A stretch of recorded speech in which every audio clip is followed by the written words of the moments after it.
Hello friend, હું છું કલ્પનાસ કિચનમાં આપનું હાર્દિક સ્વાગત છે. ફ્રેન્ડ્સ, પૂરણપોળી તો આપણે ખાતા જ હોઈએ છીએ અને બનાવતા હોય છે અને ઘરમાં બધાને પૂરણપોળી ભાવતી હોય છે અને બધાની ફેવરેટ હોય છે, નાનાથી લઈને મોટાની. પણ ક્યારે મેંગો પૂરી ટ્રાય કરી છે ફ્રેન્ડ્સ? એ પણ એટલી જ ટેસ્ટી અને લાજવાબ બનતી હોય છે ફ્રેન્ડ્સ, અને એ ફક્ત આપણે સમરની અંદર બનાવી શકતા હોય છે, કારણ કે કેરીની સિઝનમાં જ આ થતી હોય છે. તો સ્પેશિયલ આ સમર રેસીપી છે, તો તમે જરૂરથી ટ્રાય કરજો. બહુ જ ફાઇન બને છે ફ્રેન્ડ્સ અને એકદમ ટેસ્ટી એવી બને છે ફ્રેન્ડ્સ. તો વિડીયો અંત સુધી જોવાનું ચૂકતા નહીં ફ્રેન્ડ્સ. તો ચાલો રેસીપી શરૂ કરીએ. હેલો ફ્રેન્ડ્સ, પૂરણપોળી તો આપણે બધાએ ખાધી જ હશે, પણ આજે આપણે બનાવવાના છે મેંગો પોળી. જે રીતના પૂરણપોળીનો ટેસ્ટ એકદમ મસ્ત હોય છે, એવો જ લાજવાબ ટેસ્ટ મેંગો પોળીનો હોય છે. અને એ મેંગો પોળી આપણે મેંગોની સિઝનમાં જ ખાઈ શકીએ છીએ ફ્રેન્ડ્સ. તો એના માટે મેં અહીંયા 2 કેસર કેરી લઈ લીધી છે. તમે તમારા વિસ્તારમાં જે કેરી મળતી હોય એ લઈ શકો છો. તો સૌથી પહેલાં આપણે એને છોલી લેવાની છે.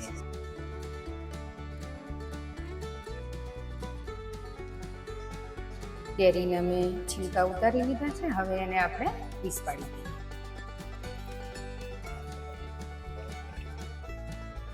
કેરીના પીસ થઈ ગયા છે. હવે એને આપણે બ્લેન્ડ કરી લઈશું.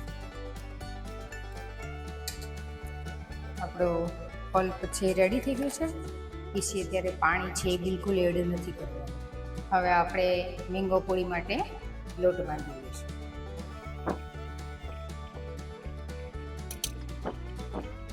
જે રીતના આપણે રોટલીનો લોટ બાંધીએ છીએ એ રીતના જ બાંધવાનો છે. આપણે મોણ એડ કરી દઈશું. 2 થી 3 ટેબલ સ્પૂન. થોડીક આપણે હલ્દી એડ કરીશું, જેથી કરીને આપણે જે મેંગો પોળી કરીએ છીએ તો એનો જે કલર છે એ સરસ આવે. થોડુંક તેલ નાખીને આપણે ચીકણું કરી લઈશું. આપણે જે રીતના પૂરી બનાવીએ છીએ રોટલીથી સામાન્ય કઠણ રાખશો તો બી ચાલશે. આ રીતના આપણે રાખવાનું છે. હવે આપણે એને 10 મિનિટ રેસ્ટ આપીશું. ગેસ ઉપર મેં એક પેન ચડાવી દીધી છે. એની અંદર આપણે થોડું ઘી એડ કરીશું. મેં ગાયનું ઘી લીધું છે અને 1/4 કપ રવો લીધો છે મેં. તમે સોજી બી લઈ શકો છો. એને આપણે શેકી લઈશું. ફ્રેન્ડ્સ, અત્યારે તો મેંગોની ફૂલ સિઝન છે, તો પૂરણપોળી તો આપણે ખાતા જ હોઈએ છીએ, પણ મેંગોની સિઝનમાં એક વખત આ મેંગો પોળી તમે ટ્રાય કરી ગયા તો બાળકો શું મોટા બધાને બહુ જ ભાવશે. એટલી બધી એમ કે ટેસ્ટી આ મેંગો પોળી બને છે.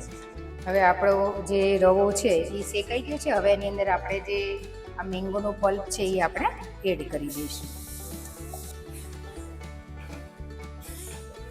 હવે આપણે જેટલો રવો લીધો છે એટલી આપણે શુગર એડ કરીશું. શુગર તમે તમારા ટેસ્ટ મુજબ લઈ શકો છો, કારણ કે કેરી કેવી તમારી સ્વીટ છે એ પ્રમાણે તમે લઈ શકો છો. તમને જો વધારે સ્વીટ ખાવતું હોય તમે વધારે લઈ શકો છો. થોડુંક આપણે દૂધ એડ કરીશું. જ્યાં સુધી આપણું આ મેંગોનું બેટર છે એ પેન ના છોડી દે ત્યાં સુધી આપણે એને હલાવવાનું છે. 1 ચમચી ઘી એડ કરીશું, જેથી કરીને એની શાઇનિંગ છે સરસ આવે. તમે ફ્રેન્ડ્સ આ રીતના બી પોળી બનાવ્યા વગર બી આવી રીતના બી તમે ખાઈ શકો છો. એકદમ ટેસ્ટી એવું લાગશે. બાળકોને બી તમે આવી રીતના બનાવીને આપશો તો બી એકદમ મસ્ત લાગશે. તમે એનો કલર બી જોઈ શકો છો, એકદમ નેચરલ કલર તમે જોઈ શકો છો. એકદમ મસ્ત એની શાઇનિંગ આવી ગઈ છે. એ બેટરે પેન છોડી દીધું છે એટલે એકદમ મસ્ત આપણું થઈ ગયું છે. મેંગોનું પલ્પ ને રવો બંને. થોડો ઇલાયચી પાવડર આપણે એડ કરી દઈએ, જેથી કરીને એની સુગંધ છે એ સરસ આવે. ઇલાયચી પાવડર વગર બી મેંગોની સુગંધ તો આવતી જ હોય છે એકદમ, પણ આ નાખશો તો મસ્ત લાગશે. ગેસની ફ્લેમ મેં બંધ કરી દીધી છે. હવે એને આપણે ઠરવા દઈશું. આપણા લોટે બી રેસ્ટ કરી લીધું છે. હવે એના બી આપણે બોલ બનાવી લઈશું. આવી રીતના આપણે બોલ બનાવી દેવાના છે. આ મેંગો અને રવાનું જે આપણે પલ્પનું શેક્યું હતું એ બી ઠરી ગયું છે, તો એના બી આપણે બોલ બનાવી લઈશું. આ બંને બોલ આપણે સરખા રાખીશું, જેથી કરીને આપણને વણવામાં અને ભરવામાં બંને સરળતા રહે. આવી રીતના આપણે બધા બોલ છે એ તૈયાર કરી દઈશું. આપણા બધા જ બોલ છે એ રેડી થઈ ગયા છે. હવે આપણે એને વણી લઈશું. હવે આપણે મેંગો પોળી છે એ તૈયાર કરીશું. આવી રીતના વણી નાખીશું.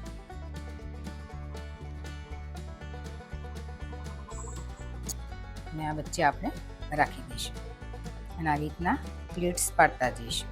અને વધારાનો જે લોટ છે આપણે રિમૂવ કરી દઈશું. આવી રીતના કરી અને વ્યવસ્થિત આપણે બંધ કરી દઈશું.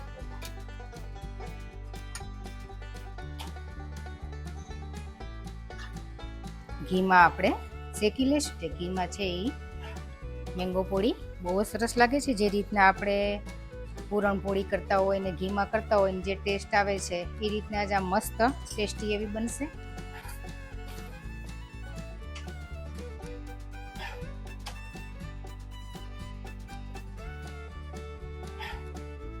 આ રીતના આપણે બધી જ મેંગો પોળી રેડી કરી લઈશું.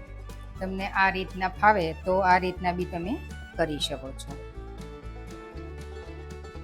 વાટકી જેવો બનાવી અને એની અંદર બી તમે બોલ મૂકી અને પોળી છે એ વણી શકો છો. આવી રીતના રાખી અને બોલ છે એ વચ્ચે આપણે રાખી દઈશું. આવી રીતના મૂકી અને એને પેક કરી દઈશું.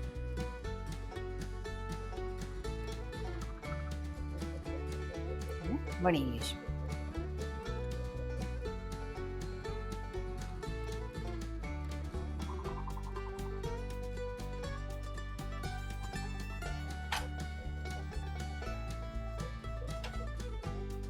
ઘી મૂકીને આપણે શેકી લઈશું.